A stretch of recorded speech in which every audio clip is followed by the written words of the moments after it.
Another lie and talking point is that liberals aren't fiscally conservative.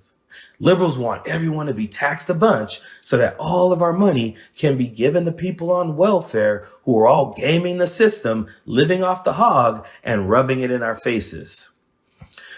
So one of the reasons I consider myself a black conservative is because I run my own budget fiscally conservative. So it made sense to me until I started really looking into and studying what it meant to Republicans to be fiscally conservative. And what I found is that to them, fiscal conservatism means denigrating poor and marginalized communities, so much so that middle-class people looked down on them and wanted to take away their social programs because they were fooled into believing that none of them needed it or deserved it and that they were all abusing it. My idea of fiscal conservatism was that you looked at a budget, and sometimes you did have to make some tough cuts, but you should also tax millionaires and billionaires and close their tax loopholes so that you could raise revenue so that you don't have to turn your back on poor and marginalized communities. That is exactly what liberals and progressives want to do. Lastly, I realized that in order to be a black conservative, you had to be okay with racist conservatives using you as an example when they were denigrating the black community.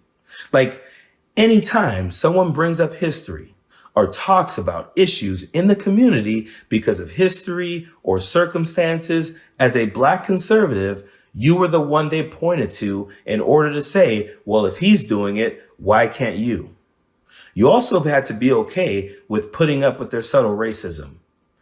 So because of those three things and their hate and their bigotry, I knew I didn't want to be a black Republican conservative.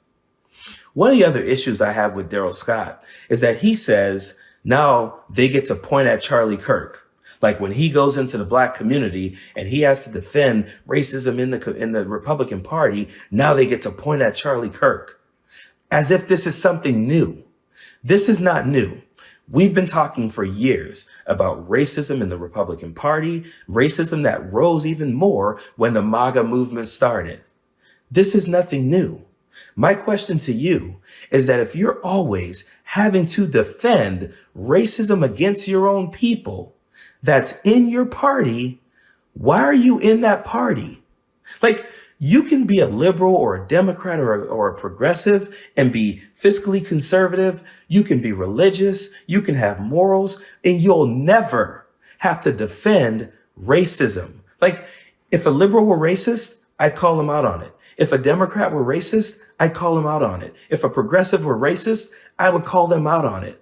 So why are you in the Republican Party when you said it yourself?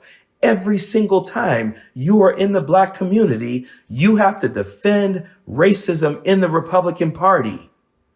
So why are you still there?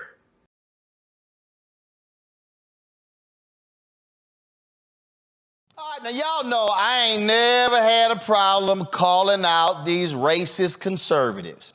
You got Stephen Miller, that white nationalist, today sent a letter to the EEOC saying that the Rooney Rule in the NFL violates the 1964 Civil Rights Act. You got Ed Bloom attacking the Fearless Fund, trying to invoke the 1866 Civil Rights Act. So they trying to use civil rights acts that were actually passed for black people now against black people, saying it discriminates against white people. Yeah, right. Then you got this little punk. I mean, one of the dumbest people, one of the most lightweight individuals you've ever seen, Charlie Kirk, college dropout, leads Turning Point USA. A lot of racists have come through Turning Point USA, so their history is very well. So he's been attacking Dr. King. He goes on the show with Sambo himself, Jason Whitlock, as they trash Dr. King. And then Charlie has been going around talking about how we should not be able to, one of the greatest mistakes in history was the 1964 Civil Rights Act. And so my next guest, Pastor Daryl Scott, he has been on the warpath against this little punk. He's been sitting here blasting him left and right. And he also revealed on social media the other day of a quite interesting story, a very interesting story that was stated in the White House. But before I played that, there's this just flat out racist named Nick Fuentes. He was the one who had lunch with Donald Trump and Mar-a-Lago with Kanye West. And so Nick Fuentes, I mean, just straight up, he's a racist. He's a racist. So he dropped this video praising Charlie Kirk and saying, "Welcome to the white supremacist club." Watch this. Charlie Kirk, as we know, has become a white supremacist, and that's a huge victory. But he remains a Jew lover. he remains a Jew lover, and that I don't use language like that, you know. But he is an Israel shill. Like Charlie Kirk has become white nationalist, hardcore, but he remains a shill to the Jews in Israel. And I've said that for a long time. But if Posobiec is coming out swinging on both fronts, it's like, hey, if Turning Point would just stop banning Groypers from their conferences, maybe we could work together. If they would just stop bad-mouthing me and just reintegrate the Groypers into the machine, that would be a win for everybody.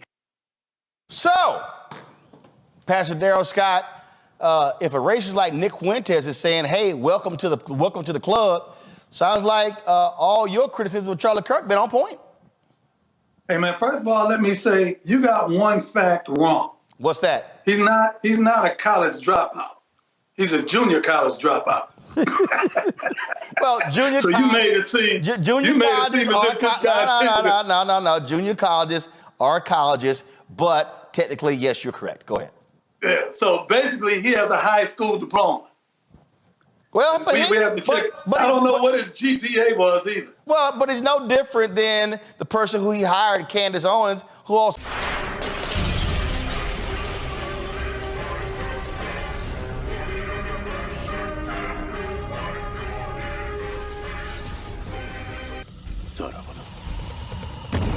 Ati!